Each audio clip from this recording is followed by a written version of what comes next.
Realist evaluation focuses less on the verdict of whether an intervention worked, but how it worked. Can you say a little bit more about this?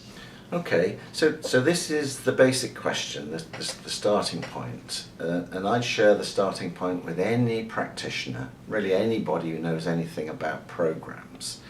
And there are some stock phrases that they use to describe how programs work, and they say there are no universal panaceas, there are no magic bullets, there are no silver bullets. So in other words, what they're saying is for any intervention you can expect it to work sometimes at some places, and you can expect it to fail.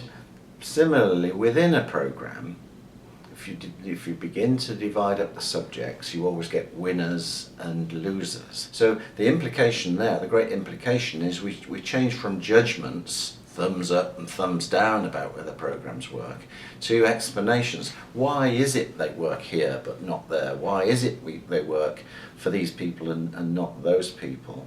And what I've tried to do is capture all of that in a kind of realist slogan. And it's this, the question isn't what works or does it work, the question is what works for whom in what circumstances.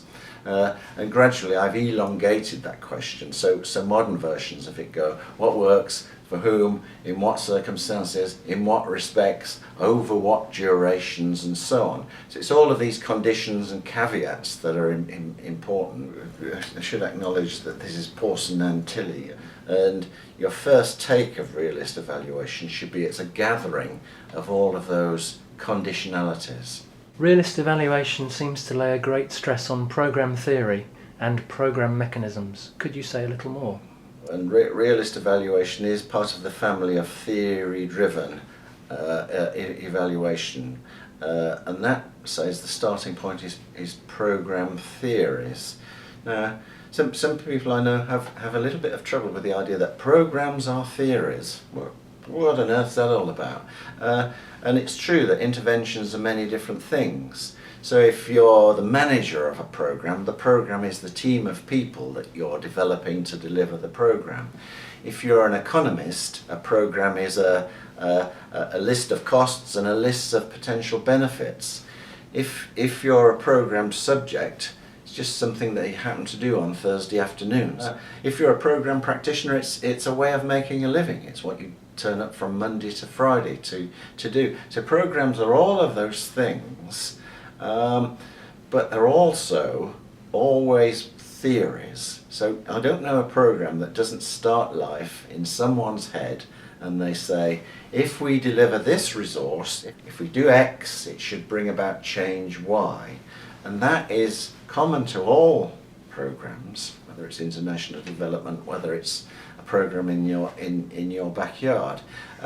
So that is a useful and universal starting point for all evaluations. And that is a program theory, an if-then statement. If we go about doing this, then X, it should bring about change Y. Now the next one, a program mechanism, it's a little bit of realist jargon, but central. What it says is, when we're thinking about programs, we should think about what it is that makes them work. So I think it's a lazy linguistic habit to say programs work, because it isn't programs that work, it's people that make programs work. So a program mechanism tries to capture that idea.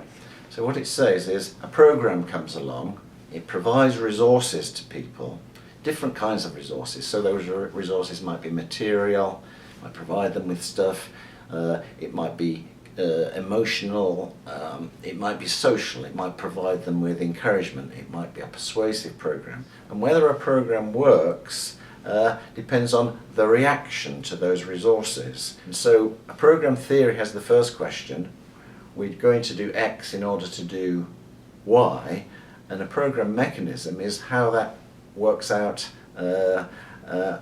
in reality within the program. So the program mechanism tries to capture, they provided me X and that prompted me to do Z. The interesting things is the expectations of the program theory are often not met in the actuality of the program mechanism. How does realist evaluation approach the influence of context on social interventions? This is the great learning in evaluation methodology over the last 20 years. More and more people and more perspectives have come to realise the importance of context on a social intervention. Impact depends crucially on where a program's played out. Now, the question is therefore, what does context mean? Programs used to be referred to as treatments, as though they were disembodied, decontextualized, and I think it's actually impossible to have a social program that doesn't have a time, a place, and that's really got to be emphasized over and over again. There's no such thing as a context-free program, so evaluation has to build an understanding of context into its every fibre. I often use the metaphor of onion rings, the layers of an onion ring, and so programs are surrounded by various layers of context. So think of some program all of us have been through, say an educational program. Does that education work? Answer, it depends on context.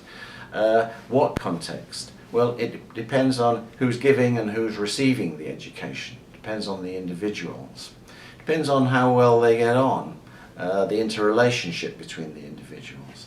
It depends on the institutions themselves. Does the school or whatever foster that program to work?